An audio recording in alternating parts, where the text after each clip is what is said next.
ஒவ்வொரு நாளும் சிறப்பான தினமா மாறணும்னா நம்ம டைம் பார்த்து வேலை செய்யணும். அதாவது டைம் பார்த்து வேலை செய்யணும்னா நேரம் பார்த்து செய்யக்கூடிய காரியங்கள் 100% வெற்றி. அந்த நேரம் பார்த்து என்ன வேலை, எப்படி நேரம் பார்த்து எப்படி செய்யறது, இதை எல்லா மக்களுக்கும் புரியணும் என்ற வகையில நம்ம முன்னோர்கள் வகுத்து கொடுத்ததான் ஹோரைகள். ஸோ ஹோரை பார்த்து ஒருத்தர் செய்யக்கூடிய காரியம் 100% வெற்றி அடையும். ஓகேங்களா? இப்போ ஹோரைகள்ல 2 உண்டு. நல்லது இருக்கு, கெட்டது. மொத்தம் 7 ஹோரைகள் பிரதானமா எடுத்துக்கிறது. ஒரு ஹோரைக்கு 1 மணி நேரம் கணக்கு. ஓகேங்களா? அந்தந்த கிழமை என்னைக்கு ஆரம்பிக்குது அந்த ஹோரை ஆரம்பிக்கும். சாய்ராம், வணக்கம். ஒவ்வொரு நாளும் சிறப்பான தினமாக அமைய என் வாழ்த்துக்கள். ஸோ இந்த ஹோரையில நம்ம செய்யக்கூடிய காரியங்கள் நல்லதாக நடக்கணும்னா நல்ல ஹோரை யாரு, கெட்ட ஹோரை யாரு, இது தெரிஞ்சுக்கணும்.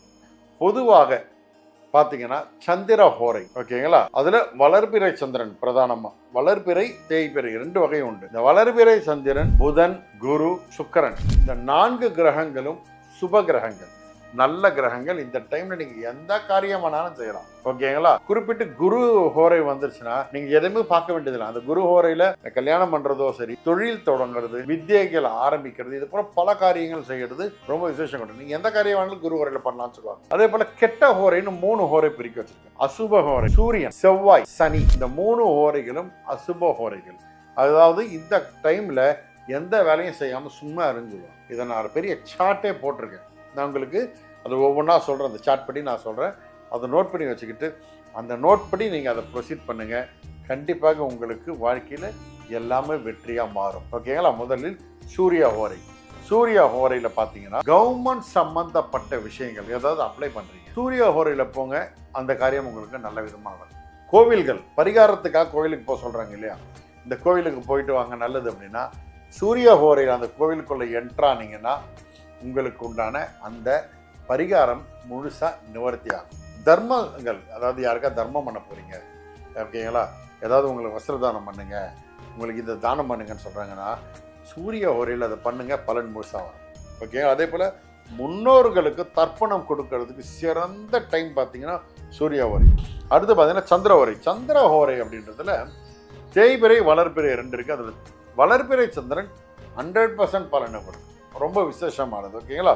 கல்யாணம் பண்ணுறது, சீமந்தம் பண்ணுறது, புது வீடு கட்டுறதுக்கு மெயின் பூஜை போடுறது, இதெல்லாம் இந்த வளர்பிறை சந்திரன் நேரத்தில் செய்தால் பர்ஃபெக்ட் ரிசல்ட், 100% சக்ஸஸ் கிடைக்கும். அதே போல் பார்த்தீங்கன்னா செவ்வாய் ஹோரை அடுத்து என்னென்னலாம் செய்யலாம் அப்படின்னா, இப்போ நிலம் சம்மந்தப்பட்டது, ப்ராப்பர்ட்டிஸ் சம்மந்தப்பட்ட விஷயம், ப்ராப்பர்ட்டிஸ் ஏதாவது பிரச்சனைகள் இருக்குது, அதை பற்றி பேச போகிற விஷயம்னா செவ்வாய் ஹோரையில் போகிற உங்களுக்கு சாதகமாக இருக்கும். அதே போல் நெக்ஸ்ட் புதன் ஹோரை. புதன்ன்றது சௌபாக்கிய அதிபதி. அவருடைய அனுகிரகம் கிடைக்கணும், அந்த புதனுடைய பலன் கிடைக்கணும்னா அந்த நேரத்தில் செய்ய வேண்டிய வேலைகள் என்னென்னா, படிப்பு சம்பந்தப்பட்ட விஷயங்கள் எதை வேணாலும் புதனோரையில் தொடங்கணும். எஜுகேஷன் சம்மந்தப்பட்டு கிரியேட்டிவாக செய்யணும்னா புதனோரையில தொடங்க, அது உங்களுக்கு பலனை கொடுக்கும். அடுத்து குரு ஹோரை. பொதுவாக சொல்கிறேன், இந்த குரு ஹோரையில் நீங்கள் எதை வேணால் செய்யுங்க, காரியம் பற்றி ஆகும். இந்த ட்ரெஸ்ஸு வாங்குறது, இந்த ஜுவல்ஸ் வாங்குறது, நகையெல்லாம் வாங்குறீங்கன்னா அது குரு ஹோரையில் வாங்கி வச்சிங்கன்னா உங்களுக்கு அந்த அடமானம் போகிறதோ இது விற்கிறதுக்கு சூழல் அது வராமல் அது பாதுகாப்பாக உங்ககிட்ட நினைச்சிருக்கும். அடுத்து சுக்கிரஹோரை. சுக்கிரஹோரை ஒருத்தனை ஜாக்பாட் அடிக்கக்கூடிய டைம் இது. ஓகேங்களா? இந்த கல்யாணம் சம்மந்தப்பட்ட விஷயம் சுக்கிரஹோரையில் பேசுங்க, சக்ஸஸ் ஆகும். ஓகேங்களா? அதே போல் யாருக்காவது ஹெல்ப் பண்ணணும்னு போகிறீங்களா, ஹெல்ப் பண்ண கொடுக்குற டைம் சுக்கிரஹோரையில் கொடுங்க, சுக்கிரன் அனுகிரகம் கிடைக்கும். புது வண்டி எதாவது வாங்கணும்னு நினைக்கிறீங்க அப்படின்னா சுக்கிரஹோரையில் போய் டெலிவரி எடுங்க, சுக்கிரஹோரையில் போய் புக் பண்ணுங்கள், அந்த வண்டி உங்களுக்கு லாபகரமாக வரும். அடுத்து சனி ஹோரை. சனி ஹோரையில் பொதுவாக பார்த்தீங்கன்னா இது அசுப ஹோரைன்னு சொல்லுவோம். இந்த நேரத்தில் இந்த வீடை சுத்தம் பண்ணுறது, இல்லை ஆஃபீஸ் க்ளீன் பண்ணுறது, பழசெல்லாம் கொஞ்சம் கழிக்கிறது, அந்த வேலைகளை சனி ஹோரையில் பண்ணுங்கள், ரொம்ப சிறப்பு.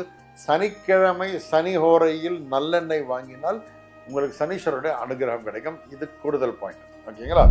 அந்தந்த ஹோரைகள் என்னன்னு தெரிஞ்சு அந்தந்த ஹோரைக்குண்டான தேவதைகளை வணங்கினால் வாழ்க்கை மிக சிறப்பாக மாறும். அந்தந்த கிழமைக்குண்டான அந்த கிரகங்களுடைய தேவதைகளை ஆத்மார்த்தமாக பிரார்த்தனை பண்ணுங்க, அவங்களுடைய அனுகிரகம் முழுசாக அவங்களுக்கு கிடைக்கும்.